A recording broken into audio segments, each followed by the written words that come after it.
As you can see the heavy smoke damage throughout this house, especially up on these walls. You could see how the heat and smoke has just eaten up the walls. But the fire itself was contained in one room, the office, and the residents believe it started with a laptop computer. He fancied himself as a stuntman. He was over here on 119th Street.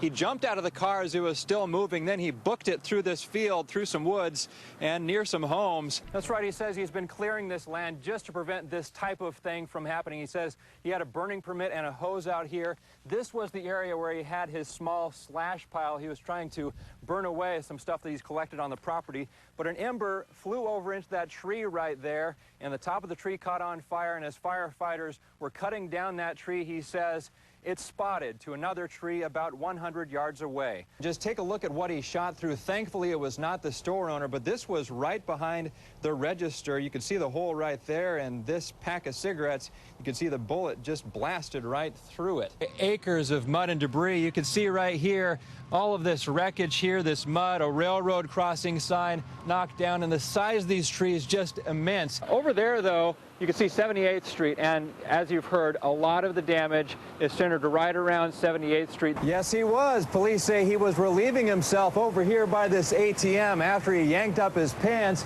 he tagged on this wall and was caught over there by a surveillance camera. Dang, you see so many people around. We asked a half-dozen men outside the Portland Rescue Mission if they've seen David Kyle Hunter. He's described as a psychopathic level 3 sex offender. He's currently violating parole and is closer than we think. He's right downstairs. Chris Hampton goes down to get him, and we call 911 to report the sighting. A minute later, Hunter, in the white T-shirt, walks up the stairs. He sees we're onto him and disappears into the shelter. We follow him in, and he heads back out. He is wanted for a parole violation. Let me out. Tell my girlfriend they're going to come get me back up. Why don't you just wait right here, brother? I'll go get your girlfriend. Right. Don't try and run. We trail Hunter as he walks down the stairs. He turns the corner and says goodbye to his girlfriend. Michelle, take care. Shortly after, I got to catch this Max. he tries to board the Max train, but we stand in his path. You're not going to catch this Max. You can't stop me. I'm going to try. He doesn't raise his voice, and it's clear he doesn't want to fight. He doesn't look scary. I mean, probably to the average person. The Deschutes County parole supervisor, Charity Hobold, knows his story, though. She says he's been convicted of sexually assaulting 2 girls and sodomizing 2 boys. Hobold says Hunter's doctor believes he's a psychopath. Dr. Saporito believes that he has characteristics of somebody who has the capability of murdering somebody.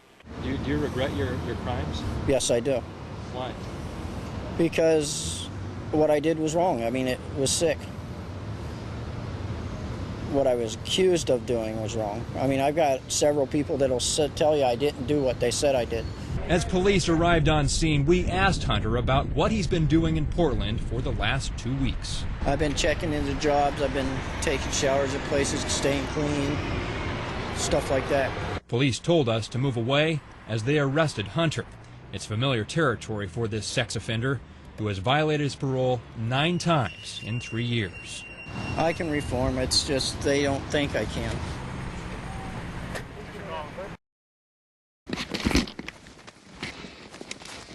Pastor Corey. Yeah.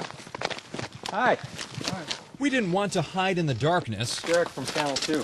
Hi, Derek. But Pastor Corey Pritchett wouldn't follow through and meet with us. We tracked him down at his home near Sandy. What are some of the top accomplishments of the Changing Lives Ministries?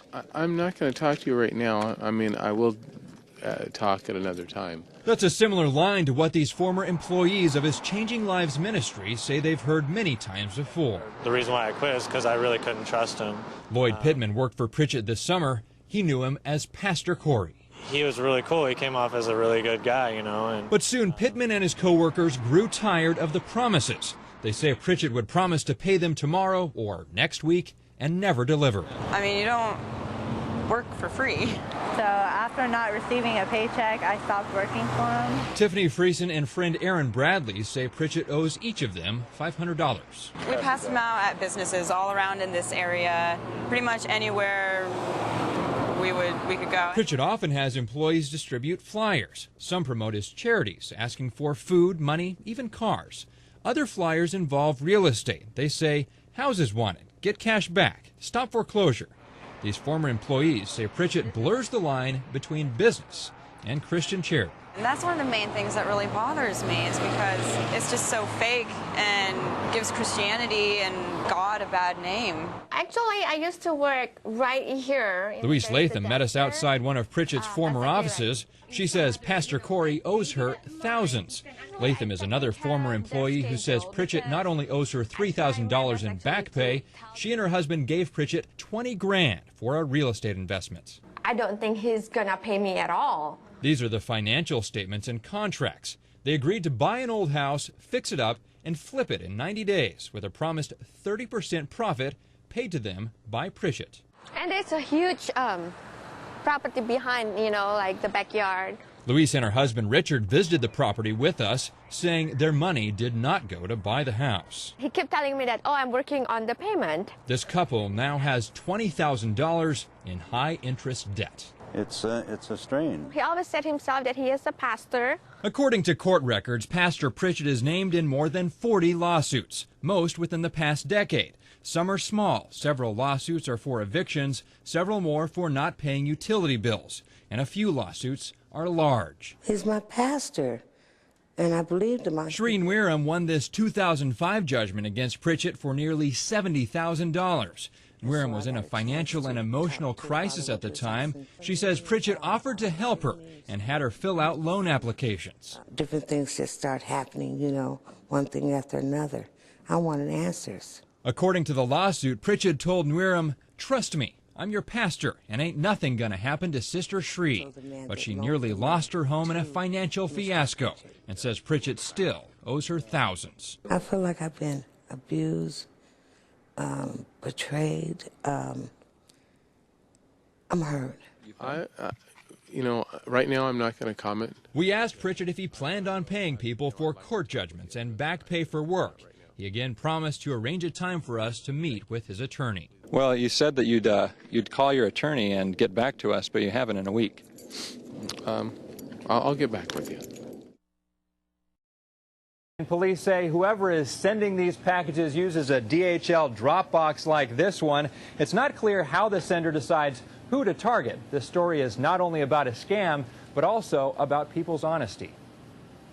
So they came in the DHL Express envelope. Ellie Hayes says the first package arrived last month. Inside, a surprise. I think they look real. Ellie discovered $3,000 in American Express traveler's checks with no note, no explanation. I know that something like this is too good to be true. Envelope. Over the coming weeks, she received another 2 envelopes with more checks and a phone call from Portland Police Detective Dave Dobler. Money doesn't fall out of the sky. Okay. Dobler expects a letter from the sender will follow these packages, asking Ellie to cash the checks, keep 10%, and send the rest of the money back overseas. These are forged instruments, and if you attempt to pass them, you're engaged in criminal conduct. Yeah, at first I was like, there's got to be something wrong. Sharon Nichols is learning a tough lesson. She also received an envelope with 6 checks. These are photos of her trying to cash one of them right before she was arrested. I was thinking of whether I should turn them in or burn them or something because I wasn't sure. For Sharon, the checks arrived as she was trying to pay for school. She later did receive an email filled with fishy codes and instructions about the checks. They're out there, don't cash them, you see them,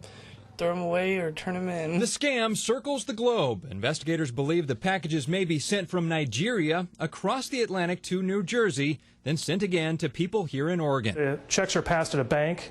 Every member of that bank has to pay for that loss. If it's a business, the same thing. So I think it's important that people be aware that things like this are happening and that there's no such thing as a free lunch. The scammers will try and make it appear like the package is coming from someone locally. Police say they know of 3 other people who've also received the checks here locally and have successfully cashed them. All those people will likely face criminal charges. Reporting live in Northeast Portland, Derek Sciba, K2 News. All right, keep us posted, Derek.